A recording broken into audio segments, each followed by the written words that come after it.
Hey everyone, this is Pause or Repeat. Here we figure out whether a game is really worth your time and money. Today's game is Skull and Bones. Skull and Bones has been in development hell for a long time at this point. With it finally out, was it worth the wait for the first quadruple A game? To start, let's go over the gameplay and find out.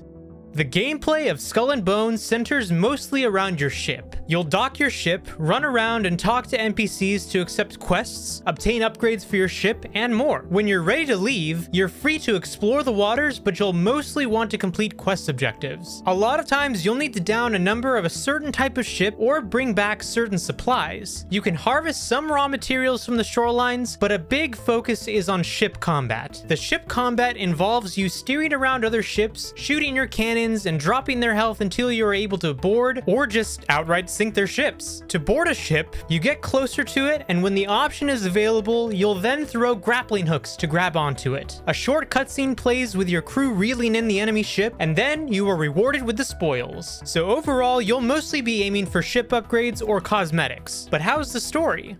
The story has you playing a no-name pirate who survives a terrible shipwreck at the start of the game. The ship is attacked by the British Navy, and you are therefore on the run from them. You gather what resources and crew you have to deliver a letter from the previous ship captain, and from there you are tasked with increasing your infamy, your goal being to become a pirate feared and respected by all. So to put simply, it's a pirate game, and your experience fills in the blanks for the story. Though it being a live service game, that could change in the future if the game survives. But now the question still stands. Pause or repeat? Alright, I do love me a good sea shanty. My coworkers can attest to this. Sometimes I'll be working on some stuff at work and I'll just have some sea shanties on in the background. And then people come in, they're like, what are you listening to? What is this? But for some reason, this game just didn't make me feel like a pirate, which is unfortunate. But that's just what I got from it. I'm curious though. What do you think about this game?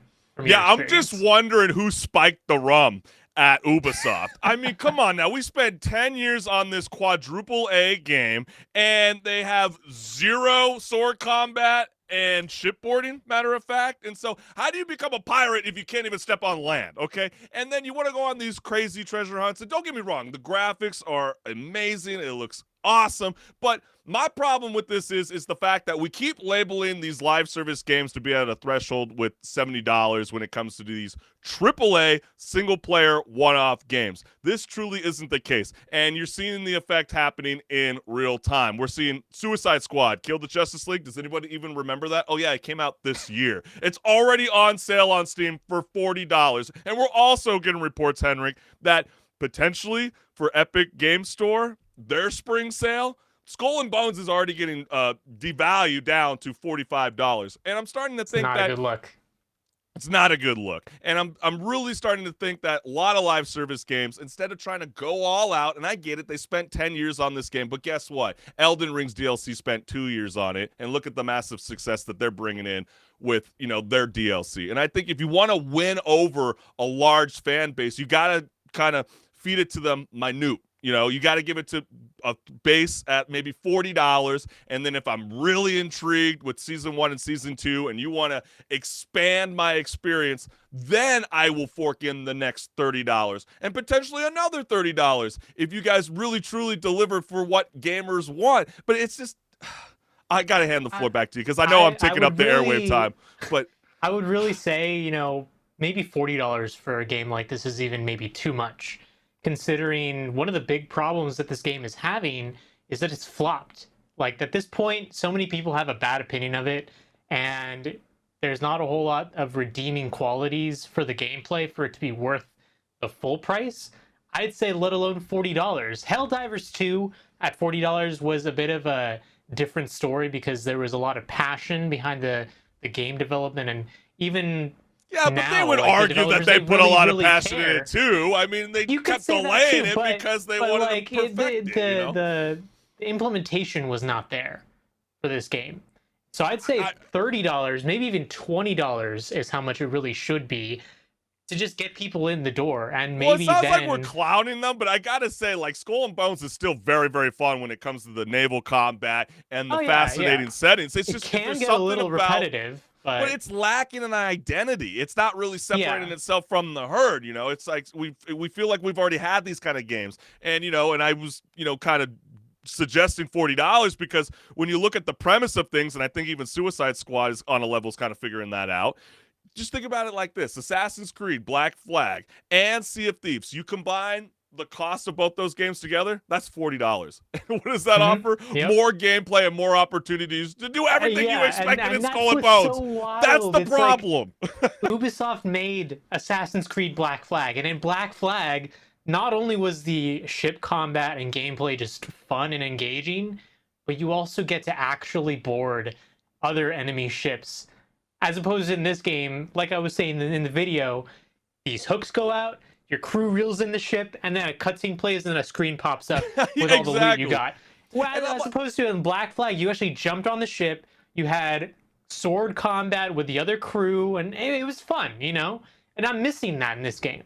well, yeah, and it's like incredibly dumbfounded moment around this whole idea around a live service game is that it's incredibly easy to meet gamers in the open sea, but then there's currently no chat system. How do you not offer that? Like, that's wild. And then they'll give you like these stupid ass little button, mashing moments where you can say certain dialogue. It completely kills the overall experience, and I'm Yeah, just and it's so like shocked that they from they one sell that perspective, high. maybe they did that to prevent people from being really toxic because that is a thing that could potentially happen. Rather than teabagging another ship, you throw slurs and profanities at them instead. But like that's kind of the point of a game like this is like It's throw live. It's insults to the live. you're a You can't you pirate. can't be You are a worrying about pirate.